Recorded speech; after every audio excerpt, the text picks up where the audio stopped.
প্রকল্প আগানোর জন্য অনেক সময় আমরা এরকম করে থাকি। তো আল্লাহ রাব্বুল আলামিন বলছেন এরকম কাজ করো না, এরকম কাজ করলেই তোমার পারিবারিক সামাজিক বিশৃঙ্খলা ঘটবে।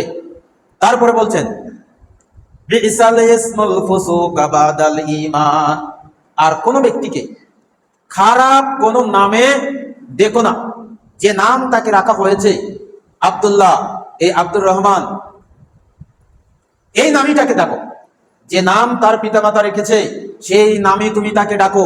এমন কোন নামে কাউকে আহ্বান করো না যে নাম শুনলেও রেগে যায়, নাম শুনলে রাগ উঠে যায়। অনেক নাম রয়েছে এরকম লকবি নাম, যেগুলি খারাপ কিছু নাম সমাজের মানুষ ছেলেপেলে রেখে দিয়েছে, এরকম কান কাটা।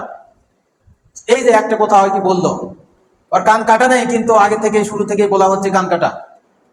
এই কথা শুনলে আর গায়ে রাগ ওঠে। আল্লাহ রাব্বুল আলামিন বলছেন এরকম নিন্দাযুক্ত কোন নামে কাউকে ডেকো না, যেই নাম শুনলে ব্যক্তি রাগান্বিত হয়। এই নামে যদি ডাকে তাহলে কি হয়, সমাজে এরকম আমরা অপরাধ করি, লেগে থাকি। আল্লাহ বলছেন এই নাম ডাকা কাবিরা ধরনের গুনাহ, কাবিরা গুনাহ, বড় ধরনের গুনাহ।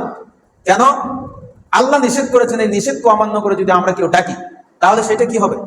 ঈমান আনার পরে আল্লাহ রাব্বুল আলামিন বলছেন ঈমান এনেছো আল্লাহর প্রতি, ঈমান আনার পরে কোনো মানুষ যদি, কোনো পুরুষ যদি কোনো পুরুষের এরকম করে